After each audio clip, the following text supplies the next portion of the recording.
तं त्वाहं भवभीतानां प्रपन्नानां भयापहम् आपृच्छे शाप निर्मुक्त पादस्पर्शात् अमीवहम् प्रपन्नोस्मि महान योगी। हे प्रभो, मैं आपके चरणों में प्रणत हूँ, शरणागत हूँ।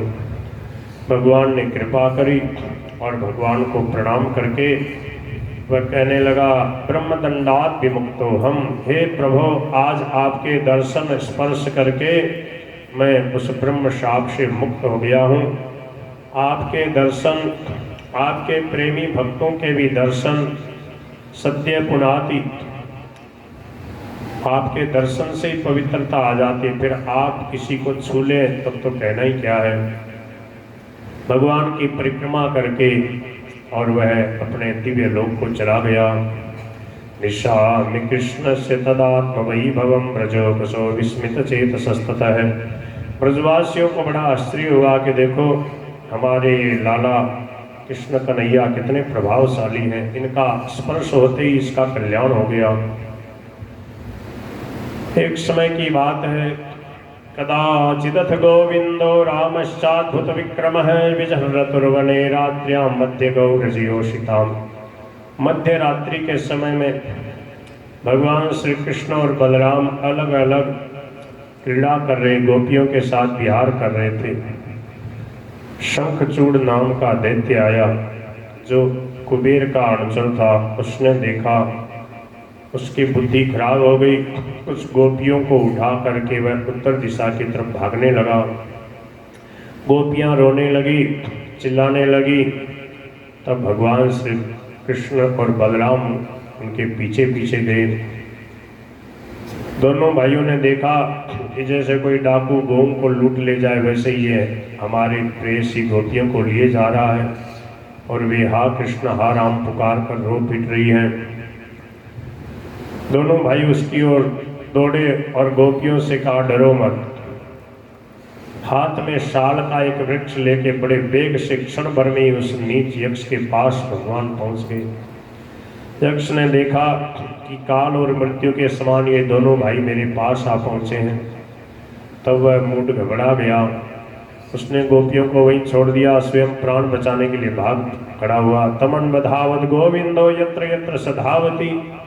जहाँ जहाँ दौड़ के गया, भगवान उसके पीछे ही चलते गए, दौड़ते गए और उसको पकड़ लिया।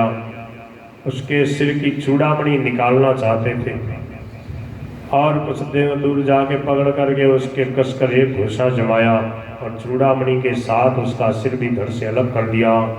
जहार मुष्टि नहीं वांग सह चूड़ामणि में हूँ। भगवान श्री कृष्ण ने शंखचूड़ से मिली हुई वह चमकीली मणि लेकर के गोपियों के सामने ही बड़े भाई बलदेव जी को दे दी। अग्रजाय अददात प्रीत्या पश्यन्ती नाम चयोषिता। इतनी बढ़िया भगवान शिक्षा दे रहे हैं। बढ़िया वस्तु मिले तो अपने से बड़ों को समर्पित कर दो, तो उनका प्रेम मिलेगा और आपस में शांति रहेगी, लड़ाई झगड़ा नहीं होगा। जो बड़ों से प्रेम करता है, बड़ों की आज्ञा मानता है, वो सेवा से सबको अपने वश में कर लेता है। भगवान श्री कृष्ण जब वन में गायें चराने के लिए चले जाते, तब गोपियाँ उनकी लीलाओं का गान कर करके समय व्यतीत करती।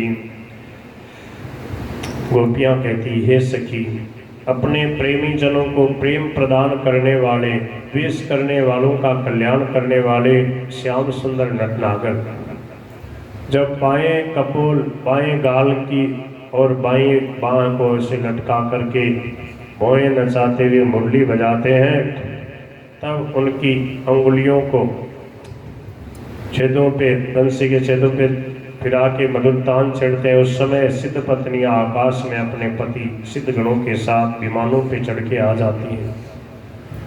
उस तान को सुनकर अत्यंत ही चकित तथा विस्मित हो जाती हैं।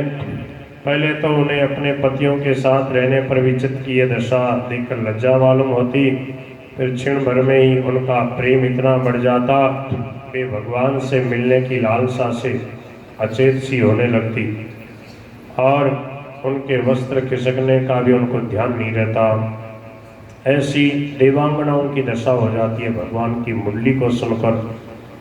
जब भगवान बंसी बजाते हैं तो देवांगना देवी देवता विमानों पे चढ़ के आ जाते हैं मुरली सुनने के लिए।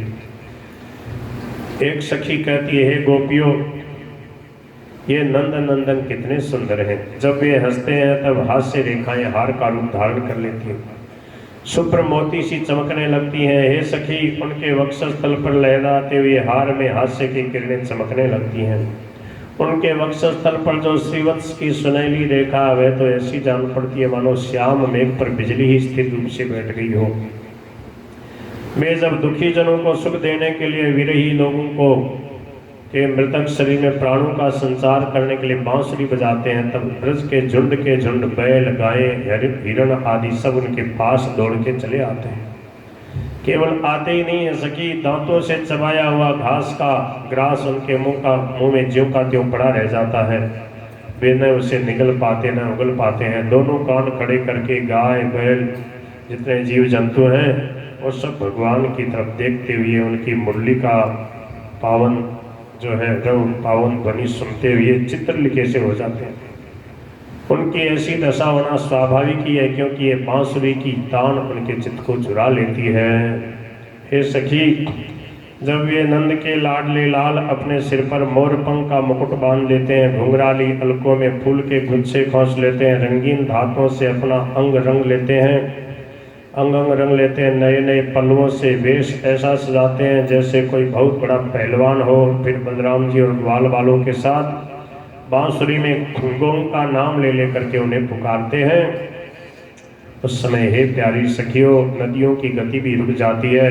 वे चाहती हैं कि वायु उड़ाकर हमारे प्रियतम के चरणों की धूल हमारे पास पहुंचा दे और उसे पाकर हम निहाल हो जाएं। हे सखियों, हम तो यही चाहती हैं कि ऐसी श्याम सुंदर की मुरली हम सुनती रहें और उनके दर्शन करती रहें। हो दधी दूंगी रे सांवरिया थोड़ी बांसुरी बजाय, दधी दूंगी रे, ओ दधी दूंगी रे सांवरिया थोड़ी बांसुरी बजाय, ओ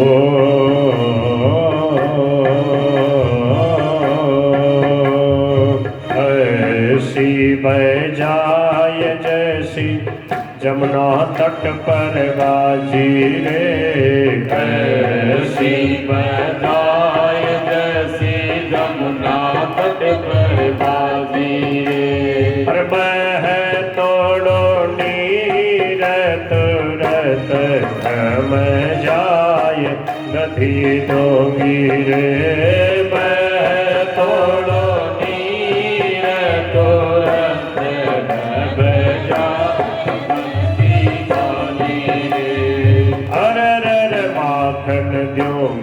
रे सांवरिया तोड़ी बांसुरी बजाय, माखन दूंगी रे, ओ माखन दूंगी रे सांवरिया तोड़ी बांसुरी बजाय, ओ माखन दूंगी रे। ओ 180 नंबर पृष्ठ। ओ रामकृष्ण लीला।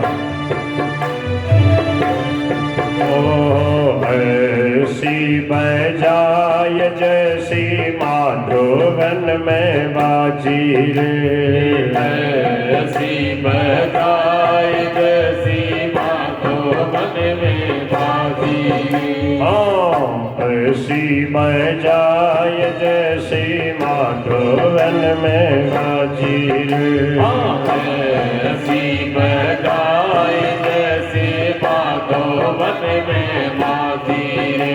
और चरती धेनु मगन हो जाय, दधी दूंगी रे, चरती धेनु मगन हो जाय, दधी दूंगी रे। अर दही दूंगी रे कन्हैया तोड़ी बांसुरी बजाए माखन दूंगी रे हो तोड़ी बांसुरी बजाए माखन दूंगी रे।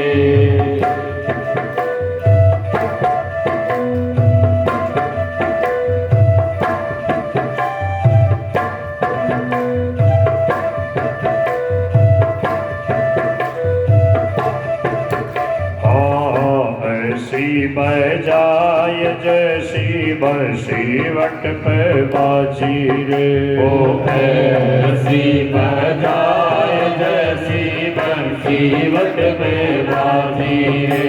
अरे बाल बाल हर सीत हो जाय दधी दूंगी रे बाल बाल हर सीत हो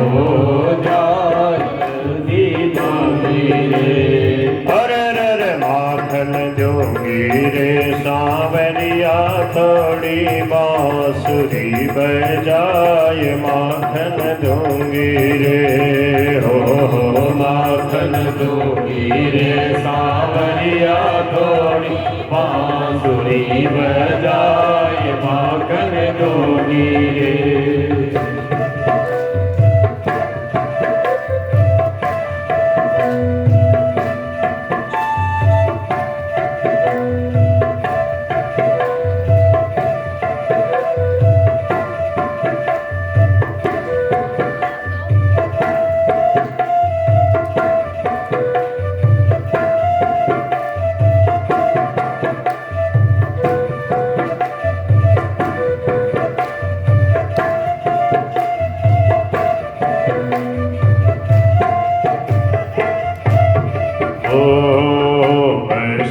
बजाय जैसी वृंदावन में बाजी रे ऐसी बजाय जैसी वृंदावन में बाजी रे। हर संग की सहेलिया मगन हो जाय माखन दूंगी रे संग की सहेलिया मगन हो जाय माखन दूंगी रे। हर रर दही दूंगी रे सांवरिया तोड़ी बांसुरी बजाय दही दूंगी रे ओ दही दूंगी रे सांवरिया थोड़ी बांसुरी बजाय दही दूंगी रे। चंद्र सखी भज बाल कृष्ण छवि चंद्र सखी भज बाल कृष्ण हर मुरली की धुन सुन मन रम जाय दधी दूंगी रे मुरली की धुन सुन मन रम जा माखन दूंगी रे ओ माखन दूंगी रे कन्हैया तोड़ी मुरली बजाय दधी दूंगी रे ओ दही दूंगी रे सांवरिया थोड़ी बांसुरी बजा माखन दूंगी रे। बोल बंसी वाले की जय। गोपियां कहती हैं हे सखी दर्शनीय तिल को बनमाला दिव्य गंध तुलसी मधुमती। आहा जितनी भी वस्तुएं संसार में या उसके बाहर देखने योग्य हैं उनमें सबसे सुंदर सबसे मधुर सबके शिरोमणि ये हमारे मनमोहन श्याम सुंदर है। उनके सांवले ललाट पर केसर की चंदन की घोर कितनी सुंदर भक्ति है। गले में घुटनों पर लटकती हुई बनमाला उसमें पिरोई हुई तुलसी की दिव्य गंध और मधुर मधु से मतवाले होकर झुंड के झुंड घोरे बड़े मनोहर और उच्च स्वर से गुंजार करते रहते हैं।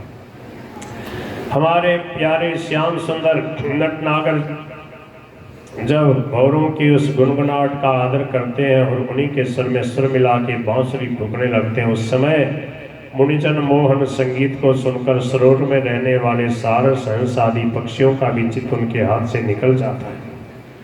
वे विवश होकर प्यारे श्याम सुंदर के पास आके बैठते हैं, आंखें मूंदे चुपचाप चित्त एकाग्र करके उनकी आराधना करने लगते हैं। मानो संसार से निवृत्त कोई रसिक परमहंस हो। भला कहो तो कैसे आश्चर्य की बात है, जीव जंतु भी प्रभु से इतना प्रेम करते हैं। हे सखी, हमारे श्याम सुंदर जब पुष्पों के कुंडल बनाकर अपने कानों में धारण कर लेते हैं और बलराम जी के साथ गिरिराज जी के शिखरों पर खड़े होकर सारे जगत को हर्षित करते हुए बांसुरी बजाने लगते हैं। बांसुरी क्या बजाते हैं, आनंद में भरकर उसकी ध्वनि के द्वारा सारे विश्व का मानो आलिंगन करने लगते हैं। उस समय श्याम मेघ बांसुरी की तान के साथ मंद मंद गरजने लगता है। उसके चित्त में इस बात की शंका बनी रहती है कि कहीं मैं जोर से गर्जना कर उठूं और वह कहीं बांसुरी की तान के विपरीत न पड़ जाए, उसमें बेसुरापन आ जाए तो मुझसे महात्मा श्री कृष्ण का अपराध हो जाएगा।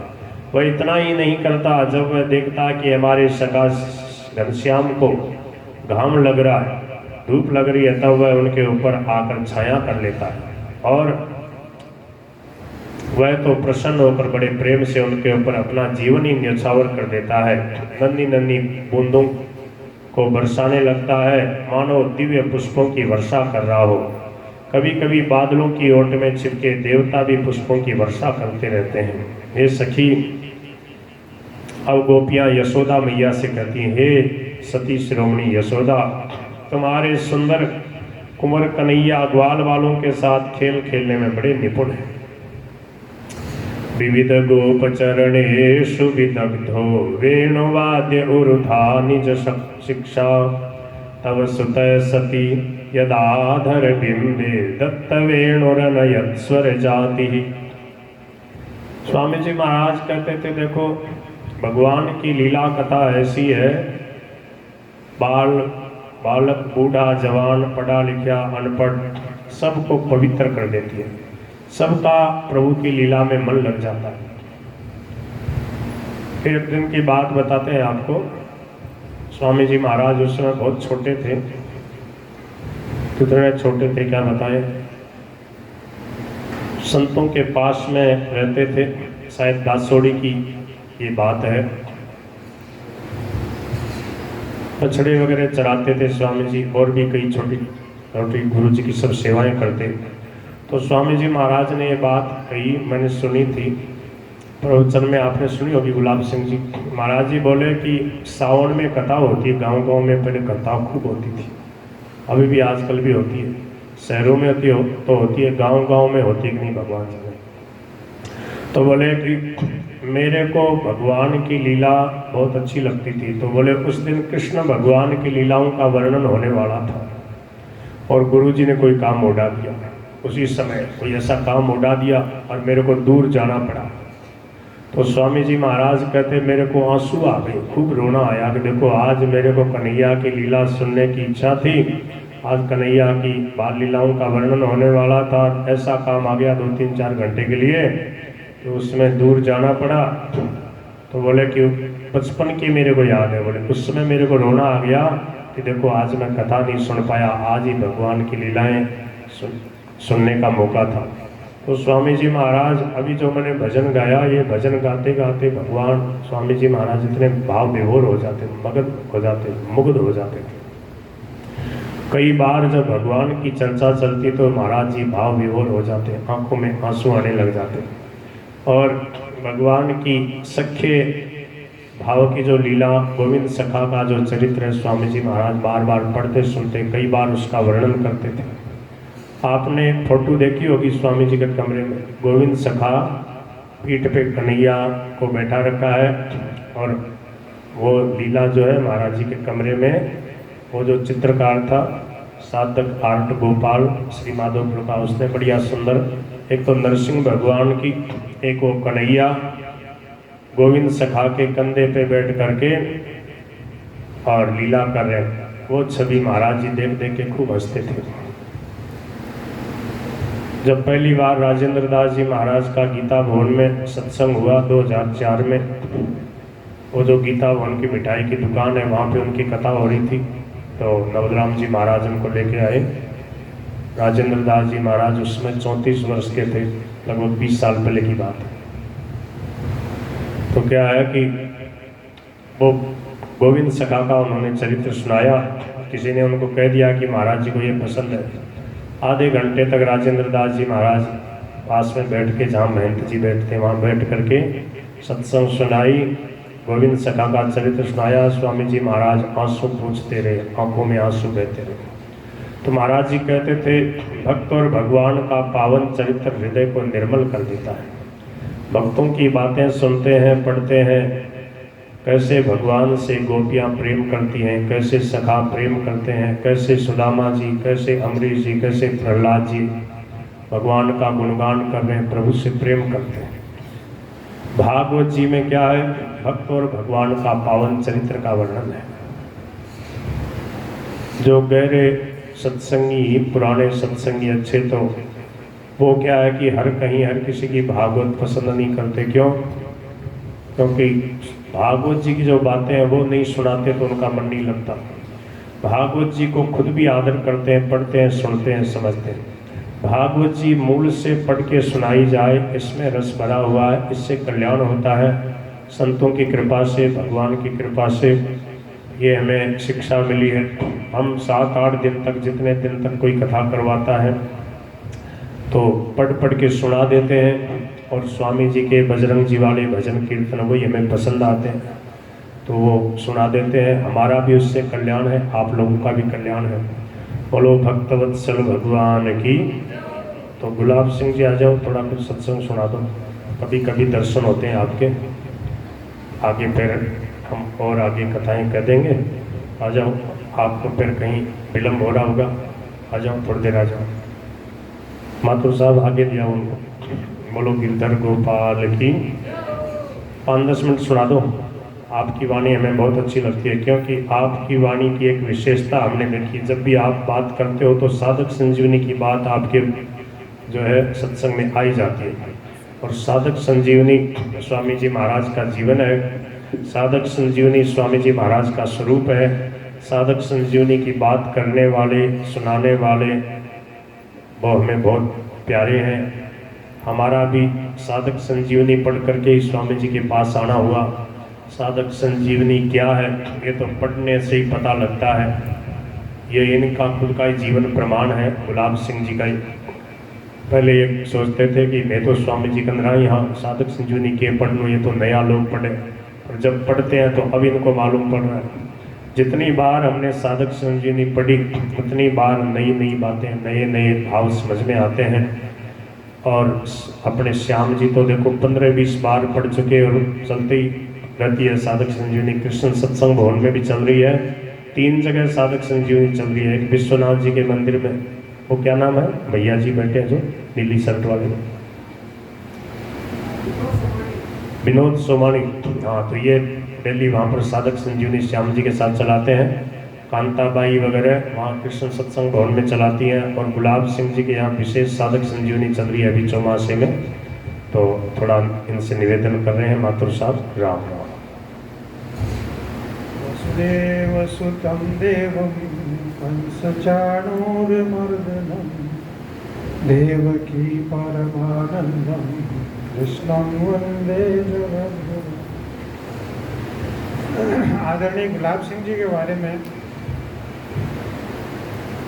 मैं शब्द नहीं मेरे पास, कैसे इनकी प्रशंसा करूं। गीता भवन में महाराज जी प्रवचन कर रहे थे, कोई प्रसंग आया तो गुलाब सिंह जी ने कहा, महाराज जी आप हम जब परम धाम पधारेंगे तो क्या हम यहाँ जैसे आपसे मिल रहे हैं वैसे वहाँ मिल सकेंगे? वाह वाह, बहुत सुंदर बात। महाराज जी तो परम धाम पधार गए, सबको जाना ही होता है। महाराज जी के साथ संत श्री डूंगरदास जी महाराज रहते थे और मनमोहन जी रहते थे, आप भी ब्रह्मचारी थे, आप भी रहते थे, कई ब्रह्मचारी रहते थे। पर जैसे महाराज जी का निर्वाण हुआ उसके बाद में गुलाब सिंह जी ने डूंगर जी महाराज से निकट का संपर्क करके बहुत आत्मीयता से आप उनको साथ ले आए। और मैं ये कहूँ कि स्वामी जी महाराज का ही स्वरूप है डूंगरदास महाराज से, तो कहीं ये अतिशयोक्ति नहीं होगी। उनका जीवन भी उनका जो दैनिक दिनचर्या है स्वामी जी महाराज से एकदम मिलती जुलती है। और जैसे स्वामी जी महाराज प्रवचन में कई बढ़िया बातें बताते हैं, ऐसे ही वो भी कभी कभी तो मैं कहता हूँ कि उनसे महाराज जी से स्वामी जी से भी 2 कदम आगे की बात बताते हैं, ऐसा हमने महसूस किया है। कई बार चतुर्मास हुआ था तो चतुर्मास यहाँ पर गुलाब सिंह जी के निर्देशन में कम से कम 14, 15, 16 बार यहाँ पर चतुर्मास हो चुका है। पर कई बार ऐसी चर्चा हुई थी कि डूंगर जी महाराज का इस समय का चतुर्मास, गई साल का चतुर्मास, गए बार का चतुर्मास हम सब साधकों ने चर्चा करी, अति दिव्य था। उस दिव्यता को दृष्टिगत रखते हुए कई साधकों ने महाराज जी से भी निवेदन किया, गुलाब सिंह जी से भी निवेदन किया कि इस चतुर्मास का 2 महीने के बजाय 1 महीना और बढ़ा दिया जाए। महाराज जी से भी कहा, महाराज जी ने को कहना पड़ा कि भाई इसका तो कुछ पता नहीं, आगे बढ़ेगा कि नहीं बढ़ेगा। पर भगवान की ऐसी कृपा हुई कि इसी साल, उसके ठीक दूसरे साल 3 माह का चतुर्मास हो गया, एक अधिक मास आ गया। तो संतों की भगवान की कृपा का कुछ पता नहीं चलता, भगवान कब किस रूप में कृपा कर दें। और कृपा भगवान की बरस रही है, और सीकर में महाराज जी की कृपा, भगवान की कृपा विशेष बरस रही है कि श्रद्धेय स्वामी जी महाराज के साथ रहे हुए ब्रह्मचारी जी संत ही हैं डूंगरदास जी महाराज, वो सीकर में विराजमान रहते हैं। 12 महीने में बहुत अधिकतर इधर कृपा दृष्टि रखते हैं, ये उनकी कृपा है। और गुलाब सिंह जी का उसमें मैं क्या कहूँ, गुलाब सिंह जी का बहुत सहयोग है। तो ये गुलाब सिंह जी इस निमित्त बने, गुलाब सिंह जी डूंगरदास जी महाराज जी का यहाँ पर विराजमान कर रखना, आना, बुलाना, चतुर्मास करना, जगह जगह गांव में उनको ले जाकर साधक संजीवनी का, महाराज जी के सिद्धांतों का, महाराज जी के भावों का प्रचार करते हैं। मैं देख रहा हूँ जब से महाराज जी निर्वाण गए उसके बाद में डूंगरदास जी महाराज जी इधर आते हैं, इस अवधि में उससे पहले भी गुलाब सिंह जी ने बहुत लोगों को सत्संग से जोड़ा, बहुत लोगों को सत्संग जोड़ा और बहुतों का जीवन सुधार दिया। जिनका खान पान शुद्ध नहीं था, इन्होंने बार बार ऐसी बातें समझा कर सत्संग में लाकर, जबरन किसी बहाने से सत्संग में लाकर जोड़कर उनका जीवन निर्मल बना दिया। अब इनके सामने क्या मैं प्रशंसा करूं, मैं प्रशंसा करना मेरे को आता भी नहीं है। तो ऐसे ही गुलाब सिंह जी आज हमारे बीच में हैं, हम उनसे 2 बात उनसे निवेदन करूंगा, आप कुछ बताएं।